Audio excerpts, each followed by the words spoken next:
Magandang hapon po. Kami ang grade 5 STED na inatasan na gumawa ng extension.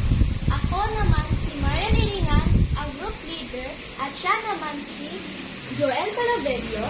Ako naman si Brianna Cabrera. At ako naman si Princess Lily. At ako naman si Denmark Alvarez. Bago muna tayo magsimula na gumawa ng extension, ito muna ang aming pagamitan. Ito ang cutter, lines at long nose at wire. Ito naman ang mga ibang uri ng screwdriver. Merong Philip at flat screw. Ito naman ang female outlet at male plug. Tara na at gawin na natin.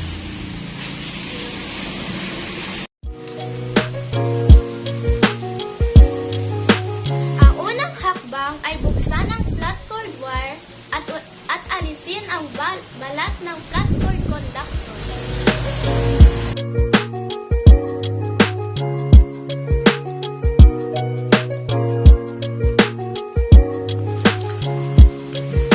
Ang pangalawang hakbang ay tanggalin muna ang tornilyo at ipasok ang ginupit na flat cord sa flat.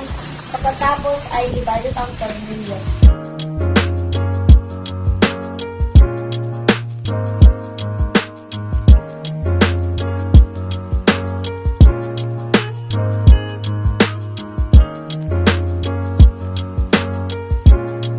Ang pangatlong hakbang ay buksan muna ang female outlet at medyo tanggalin ang tornilyo.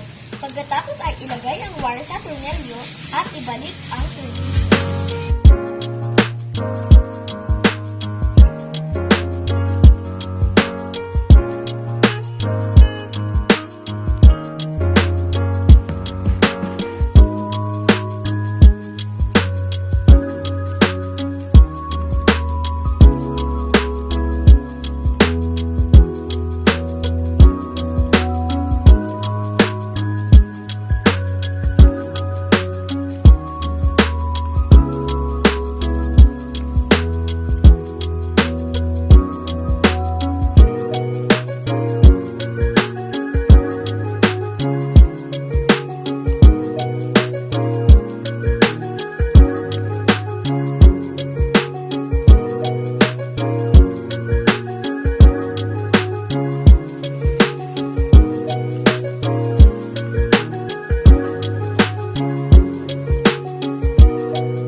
Ito na po ang nagawa naming extension.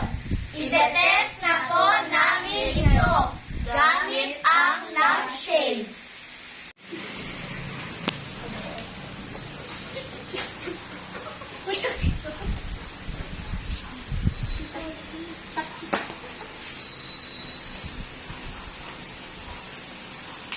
Yeah!